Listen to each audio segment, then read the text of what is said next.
पिछले वीडियो में हमने देखा था प्रश्नावली 5 जो समांतर श्रेणियां हैं उनको पहचानते कैसे हैं और उनके जो दो फार्मूले थे, जैसे पहला फार्मूला डी का फार्मूला था जो कि द्वितीय पद माइनस प्रथम पद बराबर तृतीय पद माइनस द्वितीय पद, और दूसरा फार्मूला था ए का nवां पद बराबर a plus n minus 1 into D. यही एक फार्मूला है प्रश्नावली 5.1 और 5.2 में। 5.1 में सिर्फ हमें, जैसे कि दूसरा प्रश्न है प्रश्नावली 5.1 का, दी हुई एपी के प्रथम 4 पद लिखिए। एपी मतलब अरिथमेटिक प्रोग्रेशन, उसको ही समांतर श्रेणी हिंदी में कहते हैं। तो एपी के प्रथम 4 पद लिखिए, जबकि प्रथम पद और सार्वधातुक डी है। प्रथम पद ए दिया है और सार्वधातुक डी है, तो इसका हमें प्रथम 4 पद लिखना है। तो पहले हमें जो व्यापक रूप देखे थे समांतर श्रेणी का था ए प्लस डी, ए प्लस 2d, ए प्लस 3d। हमें 4 पद याद करने, 1 2 3 4। यहाँ पे कॉमन रहेगा ए प्लस डी, ए प्लस 2d, ए प्लस 3d। ए जो होता है प्रथम पद होता है, और प्रथम पद में जब सार्वधातुक जोड़ेंगे तो द्वितीय पद प्राप्त होगा, फिर द्वितीय पद में सार्वधातुक जोड़ेंगे तो तृतीय पद, उसी प्रकार आगे क्रम चलता चला जाएगा। तो यहाँ पे व्यापक रूप हुआ था ए प्लस डी, ए प्लस 2d और ए प्लस 3d। तो यहाँ पे ए का मान दिया है 10, डी का मान भी दिया है 10, तो 10 प्लस 10 कॉमा 10 प्लस 2 गुणे 10 कॉमा 10 प्लस 3 गुणे 10। तो ये प्रथम पद 10 है, 10 और 10 20, 30 और 40। ये हमारी एपी बन के तैयार हो गई, जिसका प्रथम पद ए और सार्वधातुक डी है। सार्वधातुक को कैसे निकालते हैं? डी बराबर द्वितीय पद माइनस प्रथम पद 20 माइनस 10 बराबर 30 माइनस 20 होना चाहिए, तभी ये समांतर श्रेणी होगा। यहाँ पे हमें पता है कि यह समांतर श्रेणी है, तो समांतर श्रेणी है तो डी का मान अगर फिर से निकाल दें, अगर मान लीजिए हमें ये एपी दिया होता, सिर्फ एपी 10 20 30 40, और हमें डी का मान निकालना होता तो 20 माइनस 10 बराबर 10 हो जाता, और 30 में से 20 घटाएंगे तो 10, अतः डी बराबर आ गया 10 और ए का मान यहाँ पे है 10। इसको रिवर्स में भी सोच के हमने हल कर लिया, जैसे ए का मान अगर दिया हो तो हम श्रेणी कैसे प्राप्त करें,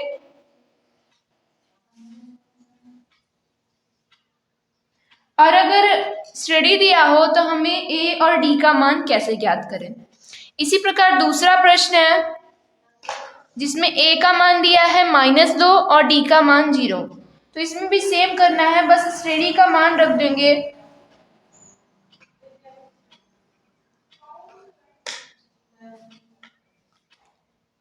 जैसे यहाँ पे अगर श्रेणी लिखें, श्रेणी बराबर ए प्लस डी,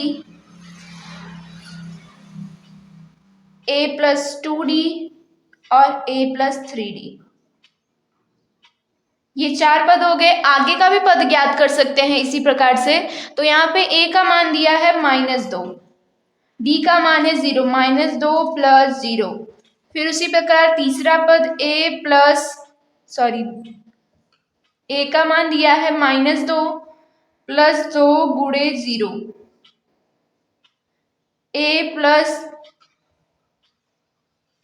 यहाँ पे -2 ए का मान दिया है गुणे 3 गुणे 0, यहाँ पे प्लस 3 गुणे 0।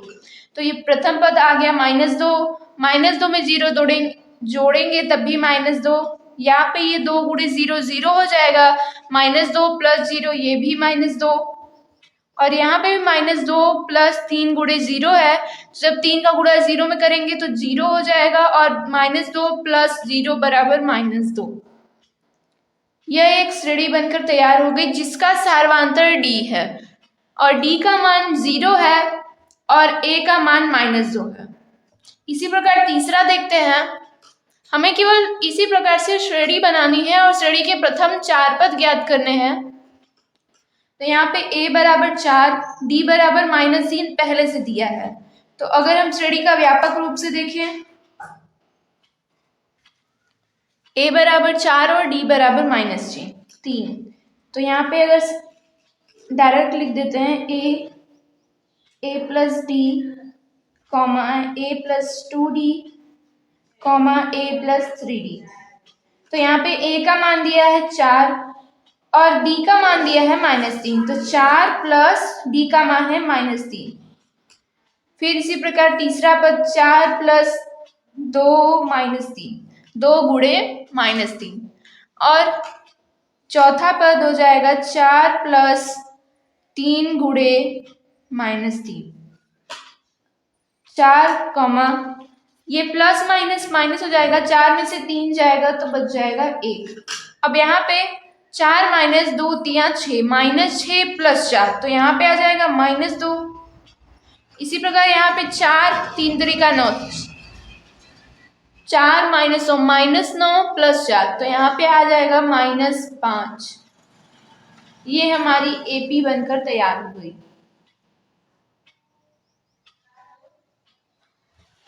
अब इसी प्रकार अगला देखते हैं जो चौथा है, a बराबर -1 और d बराबर 1/2।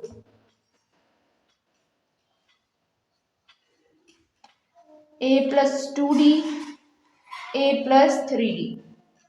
a का मान दिया है -1, d का मान दिया है 1/2, तो -1 प्लस 1/2। अब यही आगे क्रम चलता जाएगा, प्लस 2 गुणे 1/2।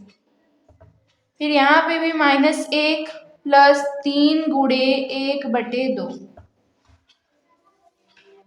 तो यहाँ पे -1 -2 प्लस 1 -1/2।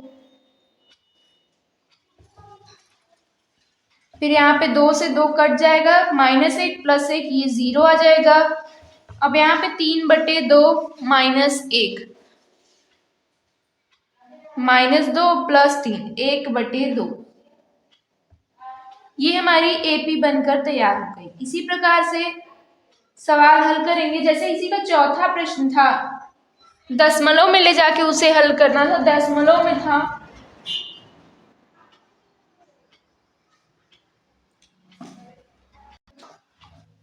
इसी का पांचवा प्रश्न दूसरे का,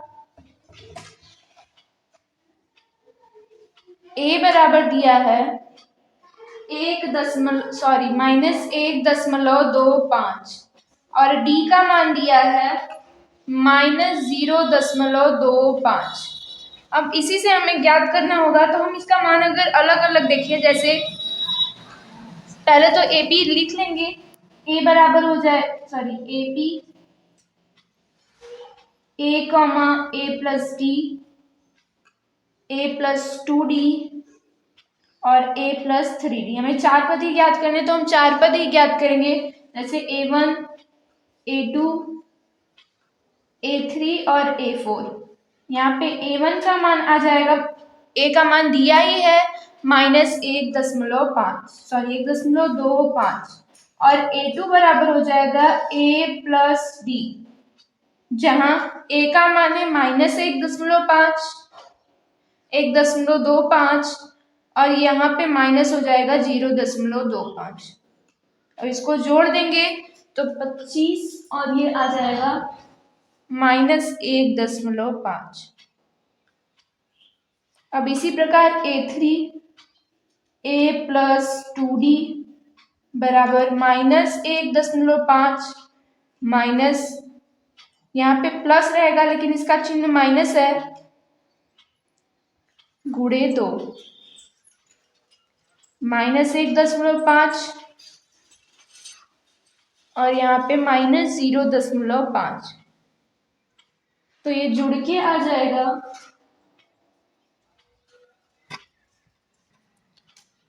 यहाँ पे a का मान है 1.25, तो -1.75। a3 का मान आ जाएगा, a4 का मान a प्लस 3d बराबर -1.25 प्लस -0.25 गुणे 3 -1.25, यहाँ पे माइनस हो जाएगा 25, यहाँ पर 76, मतलब 10.75। अब ये दोनों का चिन्ह माइनस है तो दोनों जुड़ जाएंगे, -2। अब यहाँ पे अगर एपी हम देखें, एपी हमें प्राप्त हो जाएगी -1.25, कमा -1.5, -1.75 और -2.00। ये हमारी एपी बनकर तैयार हो गई। इसी प्रकार से हम देखेंगे जो समांतर श्रेणी दी हुई है, यहाँ पे तो पहले ही कह दिया कि एपी के प्रथम 4 पद ज्ञात कीजिए।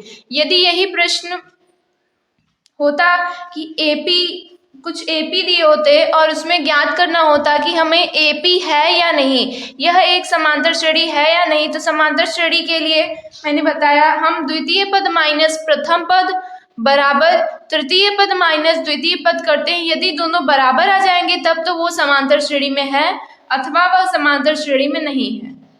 और ये दूसरा प्रश्न, दी हुई एपी के प्रथम 4 पद लिखिए जबकि प्रथम पद ए और सार्वधांतर डी है। तो हमें इसी प्रकार से स्टेप वाइज सब लिखना होता है, तब लिख के हम हल करेंगे। तब यहाँ पे अंतिम में एपी बराबर -1.5, ये सभी एपी में आ गए।